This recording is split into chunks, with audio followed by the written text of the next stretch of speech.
Muy bien, buenas tardes a todos, o buenos días, depende de qué parte del mundo estéis, ¿no? O buenas noches. Eh, Hoy tenemos una clase que si me sale mal, creo que os va a gustar, y si me sale bien, vais a volveros locos, vais a decir, hostia, yo tengo que ir allí, tengo que hacer estas clases, sí, porque bueno, es una clase muy de osteopatía, ¿no? Desde el punto de vista osteopático total, pero que sirve para todo el mundo, para entender un poco mejor las hernias discales y cómo funciona. Tengo que aclarar diferentes tipos de hernias discales. Voy a hablar de las hernias discales lumbares, ¿vale? Que Claude, que ya habéis visto ahora, él hizo su tesina sobre hernias discales. Entonces, hoy es una prueba para mí, ¿no? Porque, claro, ahí está Claude aquí detrás y me va a decir si lo he hecho bien después o no. Pero, como soy su alumno, ¿sabes? Si no lo hago bien, pues luego le echaré la culpa a él, ¿de acuerdo? Es la ventaja que tiene. Quitándome ya esta presión, vamos a hablar de hernias discales y lumbares en general. No me quedo con la L5 sacro 1, que es la más común, pero en general, de las lumbares, ¿de acuerdo? Y vamos a distinguir, primero voy a explicar, voy a dar una pequeña base para que podáis entender qué es bien una hernia discal. No meterme en el tipo de hernias discales, pero sí por lo menos entender un poco la fisiología de ello. Entonces, voy a intentar diferenciaros una hernia discal, qué es lo que está pasando y por qué se produce, ¿no? Y luego las diferentes discopatías que están en relación, ¿no? con ese sistema. Entonces, lo primero que tenéis que saber es que aquí, en este caso, en las hernias discales lumbares, la ley de la arteria es absoluta. Es decir, nos vamos a basar mucho en una de las leyes de la osteopatía que tiene que ver con la circulación, la sangre. La ley de la arteria es absoluta. ¿De acuerdo? ¿Y por qué digo eso? Digo eso porque vamos a tener unas hernias discales de origen mecánico que luego van a estar interfiriendo sobre este disco por la mecánica y al final va a influir sobre esta nutrición de la vértebra. Y vamos a tener también un origen de hernias discales de origen de temas de presiones, pero va a tener que ver con la circulación. ¿Vale? Habría también unas hernias discales que podrían ser neurológicas, pero que al final terminan afectando la mecánica, ¿vale? Y unas hernias discales químicas, pero que al final terminamos afectando la mecánica, ¿no? Entonces, vamos a ver la mecánica de estas hernias discales. Entonces, voy a intentar hacer 10 seguimientos mecánicos, una barbaridad. Igual nos quedamos en 3, no creo, yo creo que me dará tiempo a hacer bastantes, ¿vale? Pero bueno, he escrito las cuantas para hacer mi recordatorio, me salían 17, 18 hernias discales diferentes, ¿no? De origen solo de lumbar. Pero que en verdad, una vez que ya sabes la dinámica de una, yo solamente, pues aquí empezó en el diente, aquí empezó en el ojo, ¿no? Es decir, que solo luego hace falta pensar, que creo que es lo que intentamos aquí, ¿no? Intentamos haceros pensar. Vale, vamos con ello. Entonces, voy a compartir pantalla, ¿sí? Para hablaros de 3 circulaciones, ¿vale? Hay una circulación global, ¿no? Una circulación menor y una circulación entérica, ¿no? Pero vamos a ver que tenemos, para nutrir el disco, vamos a ver qué nutrición, cómo se nutre el disco y cómo retorna la sangre del disco intervertebral lumbar. Y vamos a ver que aquí vamos a tener una de las claves para recuperar una hernia discal. Y luego intentaré poner una fotografía, una resonancia magnética de una persona con una cierta escoliosis y con una hernia discal, un año después, cómo se ha recuperado eso.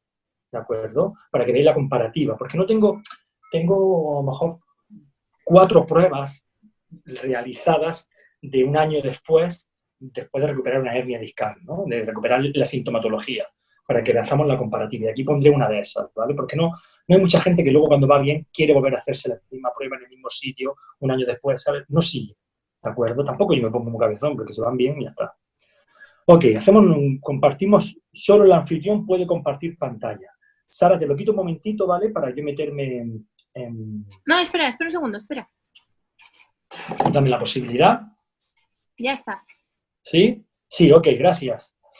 Muy bien, inicia la transmisión y vamos con ello. Empezamos la clase profunda, ¿no? de la historia. Entonces, bueno, primero vamos a situar un poco ciertas cosas. Esto que he dicho de la circulación, ¿no? Entonces, en esta fotografía que os estoy señalando, que ya la puse en otra sesión, vamos a aprovecharla hoy para focalizarnos en otra cosa. Bueno, entonces todo el mundo sabe que estos son los cuerpos vertebrales de las lumbares. Esta que se ha señalado primero sería de una lumbar. Aparentemente sí, vamos a intentar contarla, pero estaremos diciendo que esta de aquí es la L3, la L2 y esa es la L1, ¿vale? Entonces, vamos a fijarnos en un detalle. Primera cosa, este tubo que se está viendo aquí es la arteria en la cavidad torácica, es la arteria torácica, la aorta torácica, y en la cavidad abdominal, la aorta abdominal, pero es el mismo tubo. Y si nos fijamos, si nos empezamos a fijar en este tubo, vemos que tiene pequeños orificios. ¿Veis que está aquí un orificio, aquí otro, ¿vale? Aquí otro, aquí otro. Es decir, hay un orificio a cada altura vertebral, ¿vale? ¿Por qué? Porque directamente desde la fuente principal salen pequeñas arterias que van a ir hacia la columna y van a nutrir al cuerpo vertebral. ¿Por qué digo eso? Digo eso porque, ya para empezar, primera cosa que tenemos que entender de las hernias discales y luego por qué luego se van a originar problemas, ¿no? Es que cada hernia discal, que aquí tenemos una buena hernia discal, esta que estamos viendo en blanco, no tiene una nutrición, alrededor tiene una nutrición de lo que le llega de alrededor, pero para poder nutrir la parte central media del disco, ¿vale? No llega una arteria directamente. ¿Por qué no llega una arteria? Porque aquí no podríamos tener arterias aquí dentro y venas aquí dentro, porque hay demasiada presión, y presión constante. Es decir, da igual que tú estés tumbado. Aquí hay presión constante.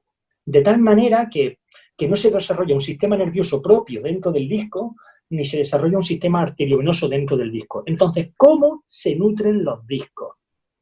Los discos se van a nutrir a través del cuerpo vertebral, a través de un proceso que llamamos osmosis, ¿vale? Entonces, esa osmosis, y con este sistema de presiones, pues, va a haber un intercambio entre el cuerpo y el disco que va a nutrir ese cuerpo, ¿vale? Entonces, me acuerdo del examen que hice en el año 1999, preguntándome, tanto por ciento de agua que tiene el núcleo de un disco vertebral, el 88%. Es decir, esto es agua comprimida, con ciertas sales, ¿de acuerdo? Entonces, ese agua comprimida tiene que estar constantemente en proceso de soltar agua y coger agua para que se vayan nutriendo correctamente las fibras que van a formar la amortiguación de los espacios vertebrales, del disco intervertebral, ¿de acuerdo?